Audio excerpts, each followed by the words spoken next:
千山连昆流断，人养育更复完。笔中须弹中满，对上学寻下端。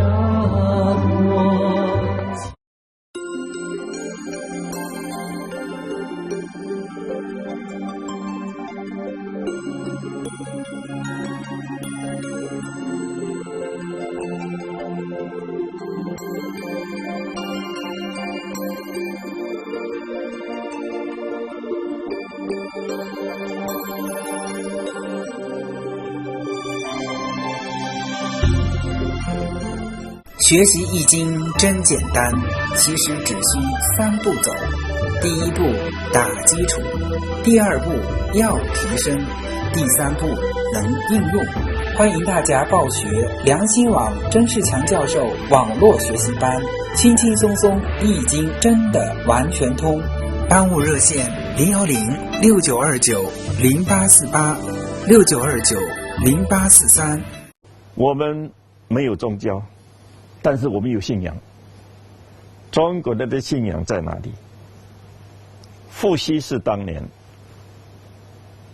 他的用意是要让我们中华民族生生世世有一个共同的认识，有一个共同的信仰，就是伦理道德。所以我们今天讲一句话，各位可以好好去想一下，我们的列祖列宗，我们长期以来，我们那个永远没有断的东西，就是伦理道德。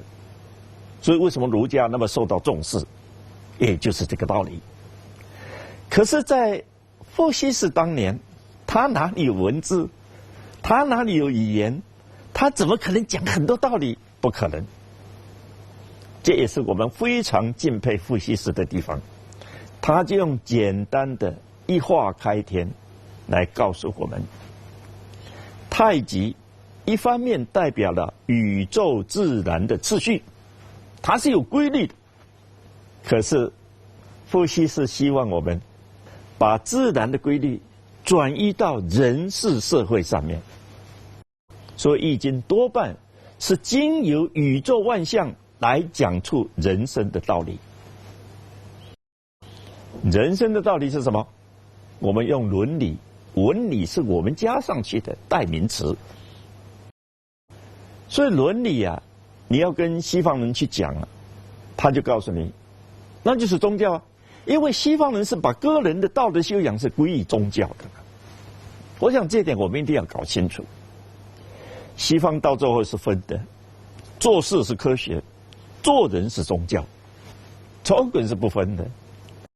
所以他这个一化开天呢，他慢慢就分阴分阳，然后他就想啊，你管是有阴有阳，如果两个不互动的话，那有什么作用呢？那不能发生作用了。所以他就知道阳一定会跟阴会化合在一起，这样才会产生万物，所以就变成什么？变成四象。然后伏羲氏他又想啊，你老是阴阳阴阳，这么平衡，它不会动嘛？你看平衡怎么会动呢？所以他一想啊，宇宙是由不平衡所造成的，这个观念是影响我们太大了。一切都是不平衡，然后我们希望它平衡，很快又打破平衡，又找到不平衡，又来平衡，这个叫做动态的平衡。你用这个观念去看所有现在的现象，都是动态的平衡，不是静态的平衡。静态的平衡就叫静止，静止就是死亡，它不能动了嘛，哪里会生生不息呢？因此他就知道两个阴，它上面可以加一个阴，可以加一个阳；两个阳上面可以加一个阳，加一个阴。本来就是阴阳的，也可以加一个阳或者加一个阴。这么一来就很自然变成8个，就叫八卦。64卦也是八卦。很多人认为说八卦就八卦，64卦就64卦，没有那回事。64卦就是八卦彼此这样子重合起来，配合到最后，一共就有64种状况，这样就非常清楚。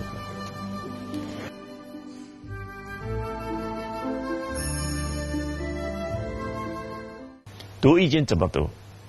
你先把8个卦搞清楚了，所有的事情都离不开这8卦。所以8卦就是易经，易经就是8卦，连起来就叫易经8卦。8卦是什么？就是我们从宇宙万象里面，我们归纳出8种基本的元素，宇宙构成的元素，我们从易经里面得到的信息是说有8种，哪8种？就是跟我们人类生活最息息相关的那8种。第一种一定是天的，老讲没有天，那什么都没有了，一片寂静，动植物都没有，那成什么世界？有了天，我们一抬头看到了，我们一低头马上会看到底下，那底下是什么？地嘛。所以天地这2个，我相信没有人会离开的。人一旦离开天地，当然可以啊，偶尔做做寒天人，很荣耀，非常好。如果让你从此离开地球，你就永远做寒天人，你愿意吗？我不知道啊，想想还是地球好啊。天地是我们人的根本，离不开的。天地之后，你马上想到什么？马上想到2样东西：水跟火。你没有水，你活得了吗？你没有火，你吃什么？你看你这样去想，你就非常清楚说，易经本来就是从自然里面去把它萃取出来的一些道理。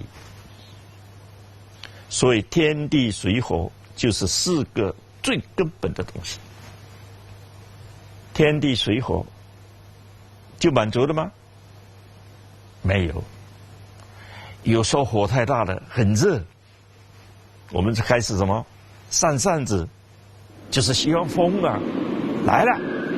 可见风也很重要。这个风啊来了以后，你马上会想到跟风相对的是什么？就是雷啊！你打雷的时候那种感觉，跟风来的时候那感觉，经常是对比的。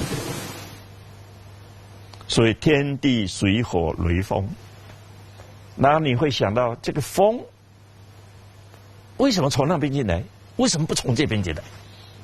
你看哦，原来山挡住了，山会挡住很多东西，怪不得风从那边来。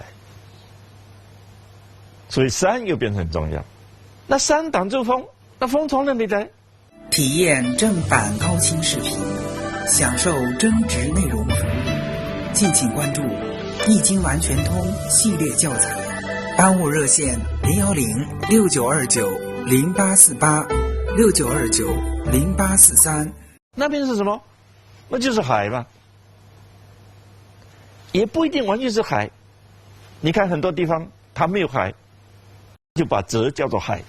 像云南，云南说海子，海子就是一个湖，一个泽，一个涵，这样8样东西就出来了。天地水火雷风3泽，所有世界上的事情都是这8种东西彼此互动。你看雷跟风互动，雷跟山互动，雷也可以跟天互动，怎么不可以呢？一个雷可能打到天上去，一个雷可能从地下砰一下跑出来。所以我们就把这8种现象定位8个金卦，就是基本卦。而且这里面呢，它只分成2个小系统，一个就是跟天有关系的，一个跟地有关系的。所以非常容易记啊。你看我们怎么画天？各位一定要从很远很远的古老的人类，他们很单纯的思维来想象他怎么画天。很自然，我们就画了这么一条弧线，就是天。而且你会发现，天不是薄薄的一层，好像天外有天，天上有天，这很容易了解哦。所以就画3条，像今天画彩虹一样的，那个卦就出来了。卦象就是这个卦像什么嘛？像什么？像天，天就这个样子。那地呢？地在天底下，你看到天边有地，那个天边也有地，可是当中呢，它有河流隔开来。你站在河流这边，你会发现，哎，那边有天，这边有天，这个天是连在一起的。可是土地啊，它是分裂的，所以这边一块，那边一块，那很自然，它就画成一个断掉的一个直线。你也知道，土也是蛮厚的，也不是薄薄的一层，所以用3画断掉的直线。我们把八卦分成2类，一类是跟天有关系的，一类跟地有关系的。你看，你把天画下来，然后你会发现这3条直线，按照我们现在的了解，其实这个也是从以前传下来的，就叫上中下，不然怎么分呢？爻这个字啊，是《易经》里面独特的一个用语，就是它每一画都叫一个爻，最底下这一画就叫下爻，当中那一画叫中爻，最上面那一条就叫上爻。爻就是一个符号吧。天最底下那一爻动就叫做天底下动，天当中那一爻动就叫天空中动，天上面那一爻动就叫做天上面动，这非常清楚的。那为什么用少数来代表动呢？因为物以稀为贵嘛。2个阳一个阴，那阴是少数，所以以阴为主；2个阴一个阳，那阳是少数，所以以阳为主。天下面动是什么？天下面有什么东西在动啊？马上有人想到树木啊，也没有错啊。天底下动的那就树木，那时候树木最高。但是人会想到树木动吗？而且树木，万一那个地方没有树木呢？也有地方没有树木呢。所以更普遍的、更容易想象的，就是风来了嘛。风来了，就是天底下有一个东西，我们是看不见，但是很明显感觉出来，它是在动嘛。天底下动，风；天空中动，那更容易的。只要有一个地方火烧，我们在天空中就看到一片火焰，一片火海。就算是小小的火，它一定有烟。所以天空中动就是火嘛。那天上面动呢？这就比较麻烦了，因为以前也没有直升机，也没有卫星，你怎么看得到天上面是什么？这人类聪明就在这里。有一天你在池塘里面一看，你就发现怎么天空跑到底下去呢？啊，为什么我的倒影好像在上面呢？大家就知道了，池塘就是天上面动。你看这3个东西都跟天有关系。天就是3画直直的，没有断掉的，连续的，那就叫天。天下面动，风，就是上面2个连续的，下面1个是变动的，它动就是天底下动，风。天空中动，火；天上面动，泽。很快就记住了。